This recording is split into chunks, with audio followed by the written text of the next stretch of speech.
परमेश्वर के धन्य नाम की महिमा हो। प्रभात मनन के सत्र 1125 में आप सभी का स्वागत करता हूं। आइए आज का मनन के लिए हम पढ़ते हैं पहला थिस्सलुनीके अध्याय 5 पद 13। और उनके काम के कारण प्रेम के साथ उनको बहुत ही आदर के योग्य समझो। हम कल संक्षेप में ये देखे थे कि किस प्रकार के मसीही सेवकों का आदर विश्वासियों को करने हैं और किसका नहीं।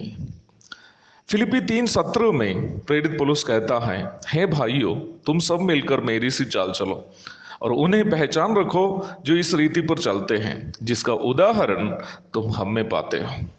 आज प्रभु की सेवा करने वाले कोई भी प्रभु के दासों की सेवा करने का मापदंड प्रभु यीशु मसीह और उनके पवित्र प्रेरित लोग होने चाहिए।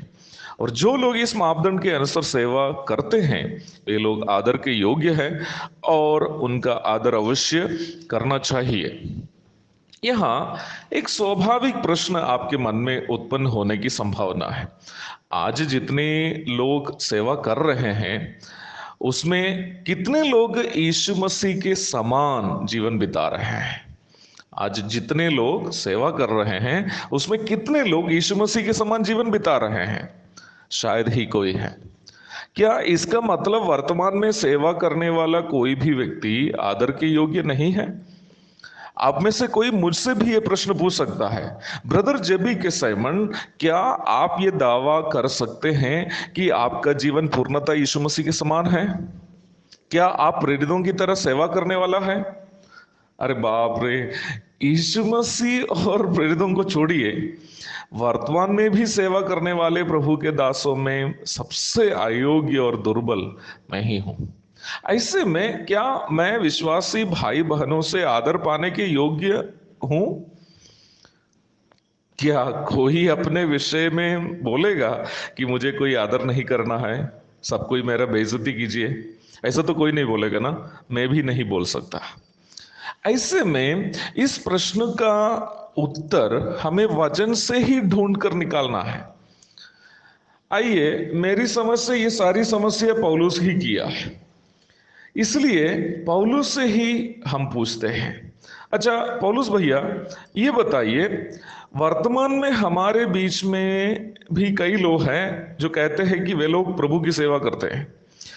आपने ही तो कहा, आपने ही तो ये सिखाया कि सेवा करने का मापदंड यीशु मसीह और प्रेरित लोग है। आपने ही सिखाया ना कि उन्हें पहचान रखो जो आप लोगों की रीति पर चलते हैं, सेवा करते हैं। तो क्या आजकल के सेवक लोग सभी यीशु मसीह के समान जीने वाले हैं? क्या उनकी सेवा पतरस, पौलुस, यूहन्ना आदि के बराबर है? क्या ये बिहार के कटिहार में सेवा करने वाला जेबी के साइमन आप लोगों के समान सेवा करता है? तो फिर हम लोग इन लोगों का आदर क्यों करें? मेरे सभी श्रोताओं के लिए मैं ही यह प्रश्न पौलुस से पूछ लिया है। खुश है ना सब लोग? आप अब देखिए कि पौलुस इसका क्या जवाब दे रहा है।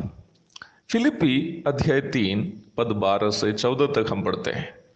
पौलुस यहाँ पर इस प्रश्न का उत्तर दे रहा है कि वर्तमान समय के प्रभु के सेवक लोग क्या आदर के योग्य है या नहीं, क्योंकि हमारे नजर में कोई ऐसा नहीं है जो पूर्णतः यीशु मसीह के समान जीवन बिताने वाले हैं। तो ऐसे में कौन आदर के योग्य है? देखिए पौलुस क्या बता रहा है।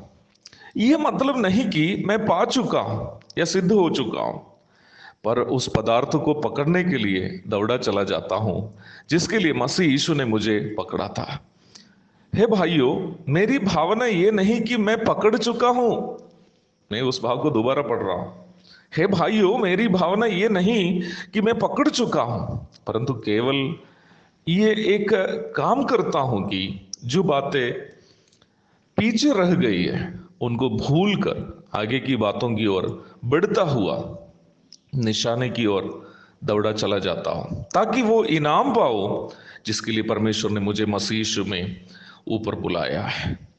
इन बातों को कहने के बाद पद 17 में पौलुस कह रहा है, तुम सब मिलकर मेरी सी चाल चलो। अर्थात यह पौलुस क्या हमसे बता रहा है? पौलुस यहां ये दावा नहीं किया है कि उनका जीवन यीशु मसीह के समान पवित्र हो गया है, इसलिए सब लोग जैसे पौलुस यीशु मसीह के समान पवित्र हैं वैसे ही सब लोग पवित्र हो जाओ। पौलुस इस प्रकार नहीं कहा। फिर उनका क्या कहना है? प्रभु यीशु मसीह के पवित्रता की परिपूर्णता प्राप्त करने के लिए पौलुस भी दौड़ रहा है। वो नहीं पाया, वो कह रहा है ना, मेरी ये भावना नहीं कि मैं पकड़ चुका हूं। वो भी दौड़ रहा है। उनका कहना यह है कि यीशु मसीह की पवित्रता की परिपूर्णता को प्राप्त करने के लिए वो भी दौड़ रहा है। पीछे का जीवन में जो कमी घटी हुई है उसे भूल कर, प्रभु से माफी मांगकर यीशु मसीह की पवित्रता की परिपूर्णता नामक निशाने की ओर वो दौड़ रहा है। जब पौलुस दौड़ रहा है, अगल बगल में जितने लोग खड़े हैं उनको भी वह बोलते हुए दौड़ रहा है कि दोस्तों, तुम सब मिलकर मेरी सी चाल चलो, मेरे साथ दौड़िए, ताकि हम सब मिलकर यीशु मसीह की पवित्रता की परिपूर्णता को प्राप्त करेंगे। प्यारो, क्या आप बात को समझ रहे हैं ना? प्रेरितों से लेकर वर्तमान में सेवा करने वाले लोग तक कोई भी यीशु मसीह के समान उनके सांसारिक जीवन काल में सिद्ध नहीं हुआ है, ना ही सिद्ध है, ना परिपूर्ण है। मैं भी नहीं हूं। यदि ऐसी बात है तो सही सेवक और गलत सेवक की पहचान हम कैसे करेंगे कि हम उनका आदर करें, सही का आदर करें और गलत का बहिष्कार करें? ये कैसे संभव है? अगर कोई भी यीशु मसीह के पवित्रता की परिपूर्णता को पौलुस से लेकर अभी तक के सेवक तक प्राप्त नहीं किए हैं, तो सही सेवक कौन है और कौन गलत है? इस प्रश्न का उत्तर मैं कल आपको बताऊंगा। तब तक के लिए आपसे विदा हो जाता हूं। प्रभु आप सबकी आशीष करे। आमीन।